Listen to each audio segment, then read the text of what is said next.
चरण प्रणाम कर, मेरा प्रणाम स्वीकार करना।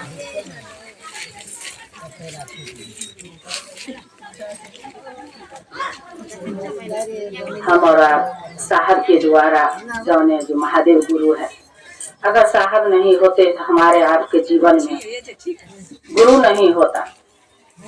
आज साहब बताए उनको अपना बनाया जाए। गुरु इसलिए हम लोग बनाए कि हम लोग मानव को जो था ना, ज्ञान को कमी था, और कोई भी गुरु होता है तो ज्ञान देने को काम करता है। हम और आप उनसे ज्ञान लेने के लिए गुरु माने हैं। और जब तक अपना जीवन में हम लोग नहीं उतारेंगे खुद को, तब तक दूसरा व्यक्ति का आप कहिएगा आपको विचार में ताकत नहीं हो। इसलिए साहब कहे उस शिव को अपना बनाया जाए, और अपना बनाता है तो उसके प्रति दर्द रहता है, उसके प्रति व्यक्ति संवेदनशील होता है। तो साहब कहे उस परमात्मा शिव गुरु को अपना बनाया जाए। तो आज हम लोग उनको अपना बनाए का, हम लोग बहुत सारे दीदी अपना अपना विचार देंगे। अपना जिस दिन बनाएंगे ना दीदी, तो उसमें हम आपको कहा जाता है गुरु को अपना बना देंगे तो गुरु के प्रति शिष्य भाव हम लोग देंगे तो गुरु हमको क्या देगा? गुरु भाव देगा। जैसे गुरु भाव आएगा तो हमारे विचार आचार सारी चीज में परिवर्तन हो जाए। गुरु भाव और शिष्य भाव, देखिए कोई व्यक्ति को आप देखे होंगे, कहते हैं देखिए इसके पास भला कुछ है या नहीं है, भाव कितना अच्छा है। और जिसको गुरु भाव आ जाएगा उसके विचार में क्या करवाहट होगा, क्या झंझनाहट होगा? नहीं होगा। इसलिए कहते हैं गुरु को देना है क्या? शिष्य भाव। जो मेरा मन समझे ही शिवा मेरी गुरु है, मैं आपका शिष्य हूँ, शिष्या हूँ, या जैसा कहते हैं शिष्य हूँ, मुझ पर थोड़ी सी दया कर दीजिए। ये शब्द के साहब कहे जरा सोचा जाए। और कहा जाता है 3 सूत्र सहायक है और लाभदायक है, परिमदायक है। परिमदायक यह है जब हम लोग को 3 सूत्र जैसे हम लोग करने को प्रयास करते हैं तो गुरु क्या करते हैं? 3 सूत्र सहायक है, यानी धरती के आकर्षण से गुरु क्या करते हैं? उठाकर अपने तरफ खींचते हैं। तब आप धरती अभी जो भाई बहन बैठे हुए हैं, इनका मन थोड़ा ही समझा है कि हम सारे काम तो कर लिए हैं, चलो कुछ गुरु के आदेशी काम हम लोग कर लेते हैं। ये गुरु आपको अपना तरफ खींच लिए, तभी आप आए हैं। आप जैसे जैसे आने लगते हैं तो आपके क्या होता है? जो कोई छोटा सी परेशानी रहता वो भी कम हो जाता है। देखिए आपको लाभदायक हुआ ना, 3 सूत्र सहायक, यानी आपने करने को प्रयास किए तो गुरु कार्य आए। अब जैसे किए आपको लौकिक परेशानी होता है, और आध्यात्मिक यानी आध्यात्मिक कला से यानी परमात्मा की प्रति वहां भी हमारे आपको जुड़ा होता है, यानी मन गुरु के प्रति सोच में हर पल रहता है। अभी भैया बोल के जे जब बन होता है तो अपने गुरु से दया मांगते हैं, दुख रहता है, परेशानी रहता है, सही बात है। जैसे जैसे आप उनको शिव को अपना गुरु बनाए हैं, उनको अपना जैसे जैसे मन आपको समझेगा वैसे वैसे आपको छोटा परेशानी तो दूर होगा, लेकिन बड़ा भी कर्म फल को भैया कहे जो छोटा में बदलते, सही छोटा में बदलते। अब होता है क्या, अब आप देहात में प्रति एक दिन गए हैं, फिर उस दिन हमको जाना है, सारे काम हम करते रहेंगे। ये दिन, ये समय, ये जो है चल रहा है, ये हम लोग को कम देखा है, आज है कल किसने देखा है। तो इस विचार आपको कौन देता है? वही गुरु समझ अंदर में डालता है। इसलिए कहते हैं आध्यात्मिक की मानी होता है अपने आप को समझना, अपने बारे में जानना, हम कौन है, कहाँ से आए हैं, क्या करना है, क्या मेरे उद्देश्य है। हे भाई बहन, इससे पहले आपको ज्ञान नहीं था या हमको ज्ञान नहीं था तो सोचते थे घर की काम नहीं करेंगे, घर ही रहेंगे, क्या जाएंगे, क्या करके क्या होगा से चर्चा करने से।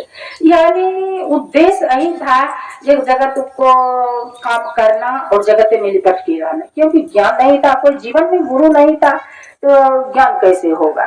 क्योंकि शैक्षणिक ज्ञान से तो किताबी ज्ञान से धरती का काम हम लोग कर सकते, लेकिन परमात्मा के काम के लिए तो पूजे पाठ में करके हम लोग सीमित के अपने में रखे। लेकिन ये आध्यात्मिक जो है सो अपने आप को जानना समझना, कहाँ से आए हैं क्या करना, यानी आत्मा को विज्ञान को जानना।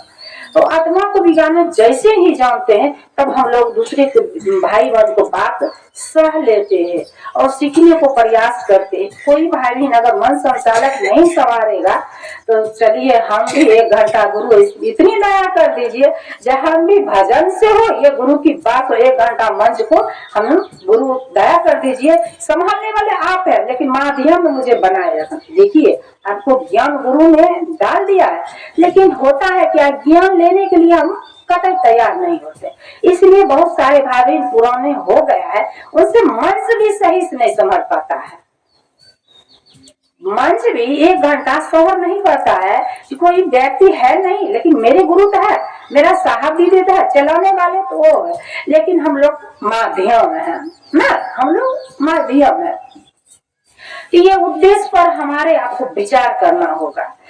जैसे कि सप्ताह में हम लोग आए, अभी बात विचार किए, फिर घर जाएंगे तो फिर इस बात को आने जाने मन में दीजिए, हाथ से काम करिए, दिमाग को सेट कर दिए अपने गुरु के प्रति।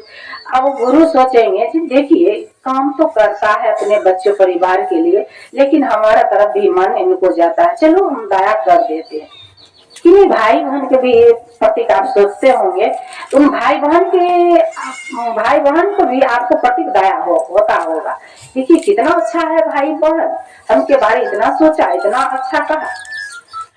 तो इन बात को हमको सोचना होगा। तो 300 सहायक है, यानी जगत से निकलकर अपने सिर तक जाने के लिए हमारे साहब जी 300 हम लोग जो बोलते हैं वो हमारे आपको सहायक है, यानी मदद करेगा। दया मांग लेना, दूसरे भाई बहन को महादेव से जोड़ने का प्रयास करेंगे, खुद हम लोग जोड़ेंगे और जुड़ेंगे अपने गुरु से। अब नमः शिवाय से प्रणाम करेंगे तो खुद हम लोग प्रणाम को करने को प्रयास में रहेंगे, तो उसी में आपको छोटा मोटा अहंकार भी कमेगा। सही दीदी बोल के गए जब भी नहीं होता है, सही बात है, जैसे होगा तीनों सूत्र विचार आचार सारी चीज बदल जाए। तो हमको 3 सूत्र सहायक और परिणामदायक सही में। अब कहा जाता है जो हम लोग इतिहास से हमारे आप होली पर, होलिका दहन पर व्यक्ति रंग अबीर की खुशियां खेलते हैं ना, यानी परंपरा होता आया है। तो आज हम तमाम भाई बहन भी रंग अबीर खेलते हैं, लेकिन रंग अबीर खेलने का आप धरती को व्यक्ति से देखा जाए, खेलते तो आए हैं, लेकिन उसमें कोई व्यक्ति ऐसा है जो दुश्मनी को फैला लेता है कि आज उसको रंग अबीर लगा के उसको पैर तोड़ देना है या हाथ तोड़ देना है। आप सुने होंगे सारे भाई बहन पुराने, लेकिन कोई भाई बहन कहते हैं नहीं मेरा ये खुशी है, रंग अबीर को हम रंग अबीर खेलेंगे, खुशियां मनाएंगे। लेकिन किसी को धरती पर उनको भावना जो रहता है खराब, तो किसी व्यक्ति को दुख दे देता है, तकलीफ दे देता है, क्योंकि उनको वही अच्छा लगता है। उसको जीवन में सही गुरु नहीं है। ज्ञान बहुत है, ज्ञान चतुराई, जगत की चतुराई की ज्ञान बहुत है, लेकिन उसमें आध्यात्मिक गुरु नहीं है। इसके लिए वो अपना है तो अपना अति दिखाता है, जो रंग अबीर की खुशियां में किसी को तकलीफ पहुंचा देता है। तो रंग अबीर का रंग हम और आप तमाम भाई बहन तो रंग अबीर लाल पीला हरा जो देह पर शरीर पर डालते हैं किसी भाई बहन को और देते हैं, तो साहब कहे वही रंग जो होता है सो झड़ जाता है, वही रंग जो है सो झड़ जाता है। आप महादेव को गुरु माने, गुरु का रंग जो चढ़ जाए तो आपका लौकिक तो सबर ही जाएगा और पार लौकिक आपको ठीक ठाक रहेगा। देखिए साथ तो गुरु का रंग जैसे ही हमारे आपको चढ़ जाएगा, गुरु का रंग कभी छूटेगा। कोई व्यक्ति भी देख के कहेगा देखिए ये तो गुरु का दीवानगी हो गया है, गुरु के रंग में ये रंग गया है। तो साहब कहे आप सिर्फ इस परिवार के लिए सबों दिन होली दिवाली नवरात्रि सबों दिन सिर्फ इस परिवार के लिए, किसी भाई बहन का आप शिव से जोड़ने के लिए जाते हैं, क्योंकि आप गुरु के रंग में रंगे हुए हैं, इसलिए गुरु समर्पित भजन से उनको रमाते हैं, या बातचीत करके रमाते हैं, या अपना चाय पिला के उनको रमाने का प्रयास करते हैं, या अपना अच्छा विचार दे के उनको महादेव से जोड़ने के रमाते हैं। तो साहब के गुरु के रंग चढ़ जाए, गुरु के रंग चढ़ जाए शिव शिष्य को, तो हम लोग को शिव शिष्य का गुरु को रंग चढ़ेगा कैसे? जब गुरु ने जो कहे हैं उन काम को हम लोग करेंगे, और जितना दूसरा व्यक्ति को बताने को प्रयास करेंगे उतना हम गुरु को करीब हमारे मन रहे, तभी बात पर लागू किसी व्यक्ति को हो सकता है। साहब कहे आप कोशिश करिए, आप कोशिश नहीं करिएगा, आपका मन झुकबे नहीं करेगा, दूसरा व्यक्ति कहिएगा तो झुकेगा? नहीं झुकेगा। आप अपने आप में सोचिए, इन बातों को विचारिए और गुरु के रंग में रंग जाइए। शिव शिष्य के लिए सबो दिन होली है, सबो दिन दिवाली है, सबो दिन नवरात्रि है। तो इन काम को साहब कहे किया जाए, ईमानदारी से किया जाए। और कहा जाता है भाव और विचार और प्रेम हाट पर नहीं बिकता है।